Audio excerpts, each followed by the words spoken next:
Yo, what's good, everybody? Y'all already know what it is, man. Welcome back to A1 Hoop Zone. Y'all know what to do. Hit that like button, sub to the channel if you're new. Let's dive into this thing, man. My apologies, y'all. Again, just finish up this road work, man. So just getting this cool down walk in, and we're gonna get right to it, man. But again, man, we got game two tomorrow. Nuggets up 1-0 in this series versus the Heat. Prediction on this one, man. Let's get to it.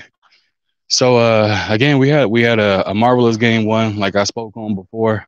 Jokic came out putting up another historical number, triple double, tying Jason Kidd as the most, or I guess the first time player outside of Jason Kidd being the only other one on this list for the opening debut in the finals to get a triple double. So shouts out to Jokic doing his thing, holding it down every step of the way, doing something historical. Again, shouts out to him, man. Yeah, I mean it's all Jokic at this point, man. All Jokic, like it's hard to explain it. It's hard to make sense of it. Jokic is doing his thing. I mean he's as slow as a snail and can't jump over a phone book, but he is out there getting it done. As crazy as that is, he's out there getting it done, man. And they, again, Bam did the best he could. Had some moments there. Again, he was trying to make Jokic work a little bit on the offensive end, on the defensive end, excuse me, by putting up 25 shots. Again, a lot of those shots were those kind of mid-range to in the paint type jumpers. I believe, or I should say, I want him to continue shooting those, being aggressive, and putting those shots up. Because once they start to fall, then it's going to have to change the Denver mindset of how they want to, their defensive scheme. Otherwise, if he's putting up buckets and he's making Jokic have to defend on the defensive end, we're going to see a different element, and we might see a little bit of a change. You know what I mean? You got to see AD do it with him. AD put up 40 one night, and it made him work a little bit, but we all know how that series turned out. So we'll have to wait and see what the Heat are able to change up and do. Like I said in my previous video, man, I think the Heat, their 2-3 zone is great because it's very aggressive. It's very extended. It's almost like a matchup 2-3 zone. If you're not familiar with that, it's pretty much when your person is right there, they literally go what looks like to be like you're actually matching up man to man, but in reality, you're actually still in the zone. You just have somebody that's in help side defense that's playing the passing lanes and things like that. So again, it's one of those zones that they definitely do a great job in hiding it a little bit. So we'll have to wait and see how they come up with that. But again, I think you're going to see another huge game from Jokic, another huge game from Jamal Murray, because it seems as if he's definitely stepping up in the biggest of moments when his team needs it most. So we're seeing that a lot, man. We're definitely seeing that a lot.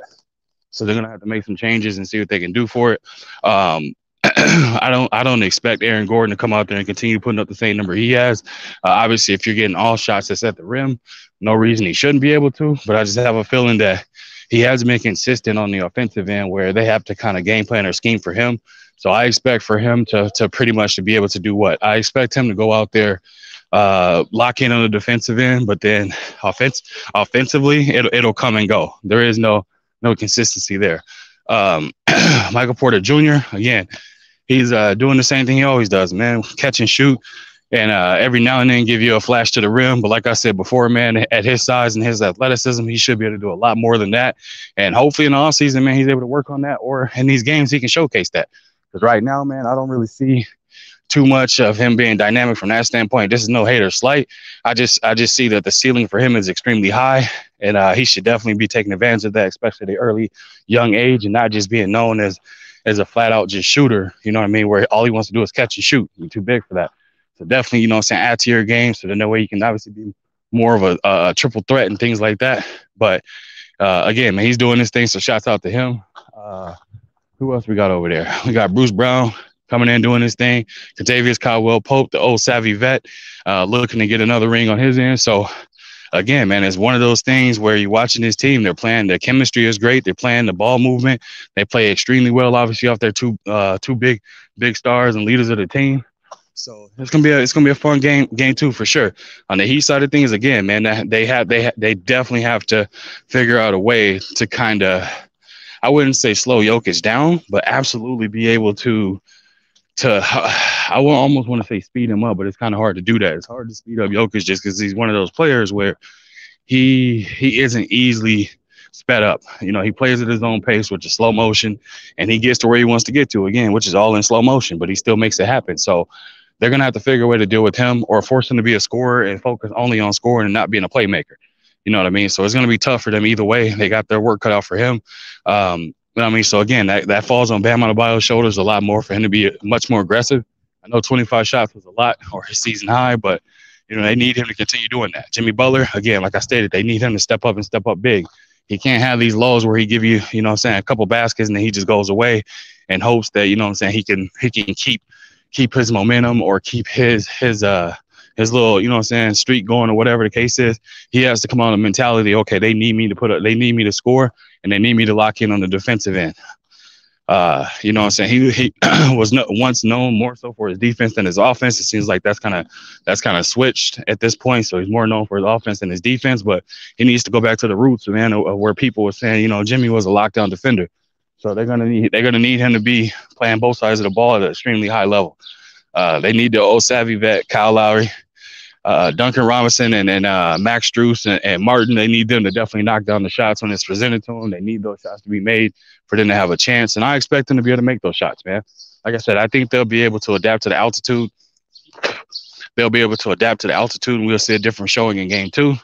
But been long-winded with this one, man. Who do we have on this particular game in game 2, man? Who do we have winning it? I'm going to go with the Miami Heat. Something tells me the Nuggets are definitely going to protect home court, but I feel like the Heat might be able to go in there and sneak one out, man.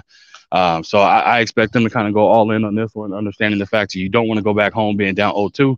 But then again, I mean, the whole thing is to protect home court. So I wouldn't be hard-pressed nor surprised if the Nuggets won. I just have a feeling that the Miami Heat are going to go in there and squeak out game 2 and go back, go back to Miami tied up 1-1.